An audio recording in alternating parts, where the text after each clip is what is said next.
ሲስተሬን በልጆቼና በሷ እንዲሁም ደግሞ በኔ እሷ ከመጣች አለው እያለ ምንም ነገር እንዳትነግረኝ እኮ። ወይ ኔትወርክሽን አስተካክለሽ ነይ ማሪ። ምንድነው የምትጠቀሚው?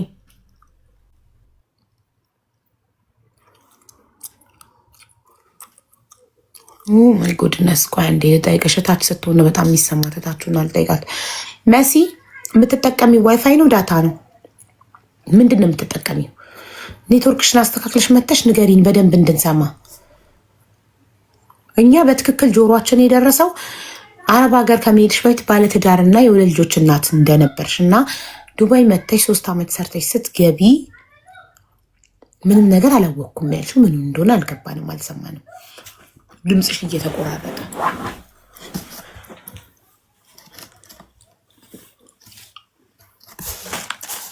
ሳፋሪ አሪፍ ነው። ትክክል፣ ሳፋሪ አሪፍ ነው። ሳፋሪ አርጊ። እሺ ወይ ዳታ ሙይና ነይ ዋይፋይ ከሆነ እሺ። ወደ ኤልሲ ስንመለስ አሁን ቀይን ላይ ነው። ኤልሲን አስቀምጪ ስለከበደኝ ነው። ኤልሲ ለገጣፎን ያላችሁኝ? አዎ የዛሬ 14 ዓመት ከሳውዲ ገብታ በ85,000 ብር ከአንድ ሽማግሌ ለገጣፎ አካባቢ 500 ካሬ ሜትር ቤት ገዛች። ስትገዛው መሬት ነው ቤት የሚባለው ገዛች እና ስትገዛው 10 ቆርቆሮ ነበር። እሷ 10 ቆርቆሮ ጨምራ 20 ቆርቆሮ አድርጋው ቤቱን ወደ ቤሩት ተመለሰች። 7 ወር ኖራበት ወደ ቤሩት ሀገር ሄደች። ወደ ቤሩት ስትሄድ ያው አጎቷ እየመጣ ቼክ እንዲያደርግላት ቤቱን ነግራው ነው ሄደችው። ሄዳ ቤሩት 6 ዓመት ቆይታ ስትመጣና ከዛ 20 ነበር ስትገዛው። እሺ 20 ቆርቆሮ ነበር ስትገዛው 20 ጨምራ 40 ቆርቆሮ አርጋው ፈሽ አርጋው 7 ወር ኖራበት ወደ ቤሩት ሄደች። ቤሩት ሄዳ 5 ዓመት እንደሰራች 5ኛው ዓመት ላይ እስከ 5 ዓመት በሰላም አጎቷ እየተመላለሰ እያየላት ነበረ። 5ኛው ዓመት ላይ ሽማግሌው አጎቷን አትምጣ ከዚህ በኋላ አትገባም ብለው አላስገባም አሉት። ይህንን ጎረቤቶች ነገሯት። ከዛም እሷ ለምን ብላ ስትጠይቅ የሽማግሌው ልጅ ሀብታሙ የሚባል ልጅ ጥሩ ልጅ ነው፣ አይዞሽ አታስቢ፣ ችግር የለውም፣ አንቺ ስትመጪ አባቴ በስምሽ እንዲያዞርልሽ አደርጋለሁ፣ ኦር እንድትሸጩም እዛው ሳይዞርልሽም እንድትሸጩም ማድረግ እችላለሁ፣ ዶን ወሪ ብሎ አረጋጋት። ይሄ ከተፈጠረ ከዓመት በኋላ ድፍን 6 ዓመት ሞልታ ከቤሩት ስትገባ ገብታ የሚሸጥ ሰው ስሪበት ስሙን አባትየው ሽማግሌው እሺ ብሎ ሳያዞር ልጅየው ሀብታሙ ስሪበት ቤት ስሪበት ግድ የለሽም እኔ እንዲያዞርልሽ አደርጋለሁ ሲላት እሷ ኧረ በፍጹም የ6 ዓመት ደሞዜን እዚህ ላፍስሼ በኋላ አባትህ እምቢ አላዞርም ቢለኝ ስሙን ብላ ሸጪ ገዥ እያመጣች ለመሸጥ ማሳየት ጀመረች። በምታሳይበት ጊዜ መፍረስ ጀመረ። መፍረስ ሲጀምርና ሲያፈርሱ ገዢ ጠፋ። እያፈረሱ ሲመጡ እዛ አካባቢ መንግስት እያፈረሰ ሲመጣ እዛ አካባቢ ገዢ ጠፋ። እዚህ ጋር ነው ያቆምነው። እሺ ከዛስ ኤልሲ ግረባ ላይ እንዴት ነኝ? አሪፍ ነኝ ወይ? ሀቡ በጣም ምርጥ አገላለጽ ነው የገለጥሽው። ከራሴ በላይ የምታውቂው ነው የመሰለኝ። ከራሴ በላይ ህይወቴን ነው የገለጥሽልኝ። የኔ ማር ጎበዝ። እሺ ከዛ ገዢ ምን አረግሽ? ከዛ ገዢ እየመጣ እያየው እያለ ቤት ፈረሳ ተጀመረና ገዢዎች ሸሹ። ማንም አይገዛሽም። ስለዚህ እኛ ሰፈር ግን እኔ የገዛውበት ሰፈር ግን የሰፋራ ቦታ የምስራታ ቦታ የሚባል ስለሆነ ቤት አይፈርስም። ፕላኑን ጠብቆ የተሰራ መንደር ስለሆነ ቤት አይፈርስም። እኛ አካባቢ ቤት አልፈረሰም። ከዛ ሰውየው ልጁ በቃ እንደዚህ ያርገሽ ዝም ብለሽ ስሪበት፣ ሰርቪሶች ኪራይ እየተወደደ መጣ። 2005 ምን እንደዛ መከራይ ጀመረ እዛ ሰፈር ማለት ነው። ለምን 2-3 ክፍል ሰርተሽ አታከራይም? ለምን እንደዚህ አትይም? እኔ መጀመሪያ የለፋውበትን ያልተጠቀምኩ ድጋሚ እንዴት ነው የማወጣው ብዬ በቃ እንትን ባልኩበት ሰዓት ላይ ሰውየው ገንዘብ ወይ እንዲመልስልኝ ወይንም ደግሞ ቆርቆሮ ምናምን ሰጥቶኝ ድጋሚ ቆርቆሮ በራሴ ቆርቆሮና በራሴ በር ድሮ በገዛሁት አስተካክዬ እንድኖርበት ሰውየው ማናገር ጀመርን እና በቋንቋም የሚግባባቸው በደንብ የሚያስረዳቸው ሰው እኔ ሽማግሌ አግኝቼ የሚረዳኝ ሰው አግኝቼ እነዛ ሰዎች ገቡበት ነገሩ ላይ ተመላለሱ። እኔ በኦሮመኛ ነው በኦሮመኛ አማርኛ ስለማላነብ ኦሮመኛ ውል ስለሌለሽ አላቅሽም ብለው ከዱኝ። ዞር ቤት ከዚህ ያሉኝ እኔም ፈራሁኝ ለህይወቴ። ከዛ አልቅሼ ዝም አልኩ ልሻለሁ። ስለዚህ ዛሬ አሁን 3 አመት ሆነው 3 አመት ሆነ። እኔ አሁን ከቤሩት ከገባሽ 3 አመትሽ ነው? ከቤሩት ገብቼ 2 አመት ምናምን ዝም ብዬ ተቀምጬ ተመልሼ አሁን ኳታር ከመጣሁ 1 አመቴ ነው። ስለዚህ 3 አመት ሆነሽ ከነሱ ጋር ስትጨቃጨቂ? 3 አመት። አዎ። እሺ በህግ አልሄድሽም? ምክንያቱም የህግ ባለሙያዎች ስታማክሪ ለምንድን ነው በሽማግሌ ጠይቂ ያሉሽ? ይህል እንትን ነው ውሉ በስም ስላልዞረ ገባሽ? በአንድ ሽካሬ የምስራታ ቦታ ስለሆነ በአንድ ሽካሬ ስለነበር መዞር የነበረበት እነዛ ነገሮች ስላልተስተካከሉ ህጉ አያስገድዳቸውም። ህሌናቸው ነው የሚያስገድዳቸው። ለዛ ነው ሽማግሌ የገባበት ህሌናቸው ስለሚያውቅ ማለት ነው። የህሌና ጉዳይ የማመንና ያለማመን ጉዳይ ስለሆነ እነሱ ደግሞ ህሌናቸውን ሸጡ። ከዛ በቃ አለቀስኩኝ ቁጭ አልኩኝ 2 አመት።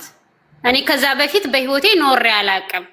ማለት መኖር ማለት ለራስሽ መኖር ማለት ነው። ፎይ ብለሽ የሆነ ነገር እንዲኖር ፈልግ ስለነበረ ስላልተሳካልኝ በቃ ቤት ተከራየውና ቁጭ ብዬ ይዤ ሄድኩትን በላውበት ጠጣውበት። ከዛ ሲያልቅ ተመልሼ መጣ። ማለት ተስፋ መቁረጥ ውስጥ ገባሁኝ ምናምን ድብርት ውስጥ በጣም አላማኝ ነበር። 85,000 ነው የገዛሽበትን መሬቱን የገዛሽበትን 85,000 ቢመልሱልሽ ይሳሁን 85,000 ነው እንደሚመልስልኝ ቢያንስ በሽማግሌ ህሌናው የፈረደውን የተወሰነ አይቶ ቢመልስልኝ። እኔ ብዙ ሰዎች አሁን ላይ ስንት ያወጣል መሬቱ?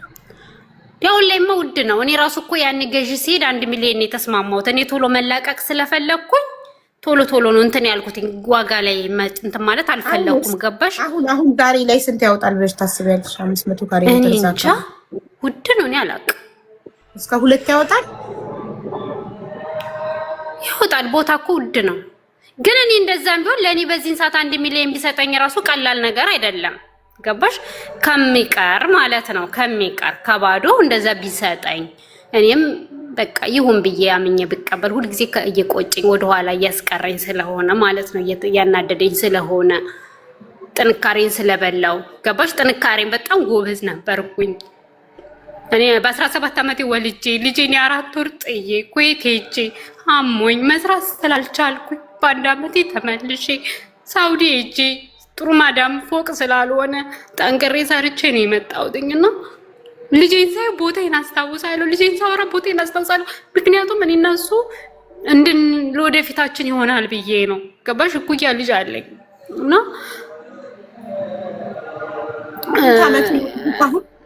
ልጅ 18 አመቱ ነው። እኔ 35 አመቴ ነው። 35 አመቴ እንጃለሁ። 17 አመትሽ ነው የወለድሽው? አዎ በጣም ዋጋ የከፈልኩበት ልጄ ነው። ያለ ቤተሰብ የወለድኩት ልጄ። ገባሽ? ቢያንስ ቤት ይኖረናል፣ ቅርስ ይኖረናል። እኔ በቤት ኪራይ ስለተቃጥዬ ነው ልጄን ሳላሳድግ ሄድኩት። ስለዚህ እፎይ ብለን ለወደፊታችን የምንኖርበት እንኖራለን ብዬ ነውና ገባሽ? ህይወቴ ላይ እንትን ስል ቦታው ይይዘኛል። በቃ በጣም ጠንካራ ነበርኩኝ። ወደ ኋላ አስቀረኝ።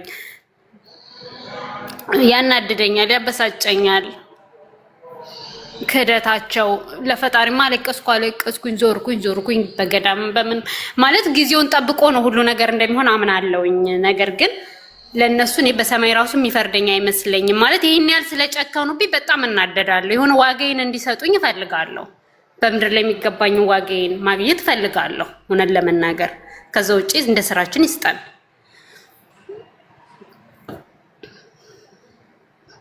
አይዞሽ፣ በጣም ያሳዝናል በእውነት ተስፋ ያደረግሽውን ነገር ከ6 አመት በኋላ ሲወስዱብሽ። ግን ለፈጣሪ ሰጥተሻል እኮ አንቺ ኦልሬዲ ዘብር ገብርኤል ሄጅ ያለው ነው። ግን ይሄን ያህል ሰጥቻለሁ እኮ። ግን ይሄን ያህል እኔ ደግሞ ሰው ነኝ፣ ስጋ ለባሽ ነኝ።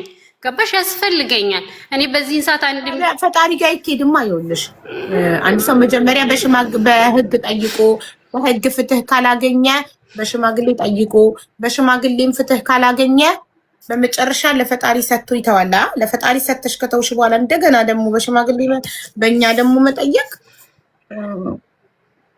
ምናልባት ለአንዴና ለመጨረሻ ጊዜ እግዚአብሔርም እኮ አንዳንዴ እንትኖችን ይልካል አይደል? ሰዎችን ይልካል ፈጣሪም እንዲያስተካክሉልን ከይ ቁርጥ እንዲልልኝ ለአንዴና ለመጨረሻ ጊዜ ብትጠይቂልኝ ብትረጂኝ ስልኩ አለ እና የ80 ዓመት ሽማግሌ እንዴት ደፍር ያወራለሁ? ኖ ሽማግሌውን በታሪክ አታገኛቸውም እኮ አንቺ። ሀብታሙ የሚባልና በዛን ጊዜ ደግሞ ሲያባብል የነበረ የመጀመሪያ ልጃቸው ይሁን ሁለተኛ ልጃቸው መንግስቱ ረዳ የሚባል አላቸው ልጅ እና እሱም አብሮ ነው የነበረ። የሱ ስልክም አለ። ሀብታሙ የሚባለው ግን በሰዓቱ ዩኒቨርሲቲ ነው ያለው። ግን ከመንግስቱ ረዳ ሀብታሙ ረዳ የተወሰነ አስተሳሰቡ አገምታቸው ስላየው ነው ትንሽ ሰው ስቆም ቢጎዳሽ ገባሽ የተወሰነ የሚያዝልባለው ብዬ ስላሰብኩ ከሁለት አንዳቸው ቢያንስ ሀብታሙ ስልክ እንኳን ባይሰራ የዛኛው ብታናገሪና ሰዎች ሽማግሌ አንቺ ብታመቻችልኝ ብታስጠይቂልኝ ማለት ቁርጥ ያለ ሽምግልና ብትጠይቂልኝ ደስ ይለኛል። ኦኬ እሺ ታይቀልሻለሁ። ውሉን እሰጥሻለሁ። አፍርሰ የሰሩትን ቤት እሰጥሻለሁ እነሱ ሊኖሩበት።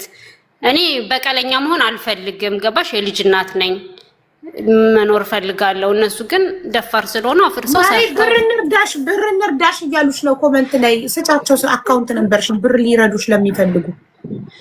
እኔ ብር እየሰራው እኮ ነው ኳታር ማዳም ቤት እኮ ነኝ። እነሱ በጣም ብዙ ብር ስላላቸው እነሱና እንስጣት እያሉ ነው። ምን አገባሽ? ሀብታም እንስጥ ካለ ይኸውልሽ ያው እንስጥሽ እያሉሽ ነው። ስጫ አካውንት ነበርሽ ንገሪያቸው። ኧረ እኔ አካውንት ነበርም የለኝም። በቃ ላይ አላውቅም።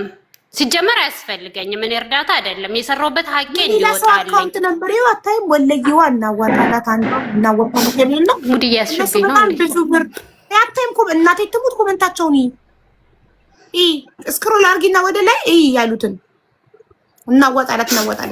እውነት ከሆነ ልብ ካላቸው እውነተኛ ሰዎች ከሆኑ ስጫቸው አካውንት ነበርሽና ጉዳቸውን እንኝ።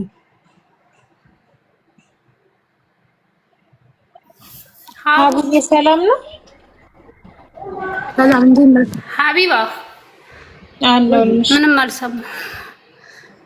ቆይ ማሪ ወሬ አንዴ መጨረሰች። ኤልሲማ አልጨረሰችም እኮ።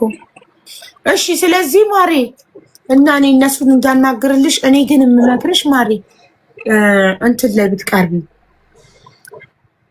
እዮሃ ሚዲያ ላይ እነሱ ተጣርተው እንዲቀርቡ እዮሃ ሚዲያ ላይ መቅረብ ትፈልጊያለሽ? ኧረ አይቀርቡም። በአሁን ሰዓት አንቺዬ በዳይ ስትሆኝ በዳይ ይፈልግ እንጂ ተበዳይ ምን ሆኖ ይንከራተታል? ምንም ፈርተው ነው የሚቀርቡት።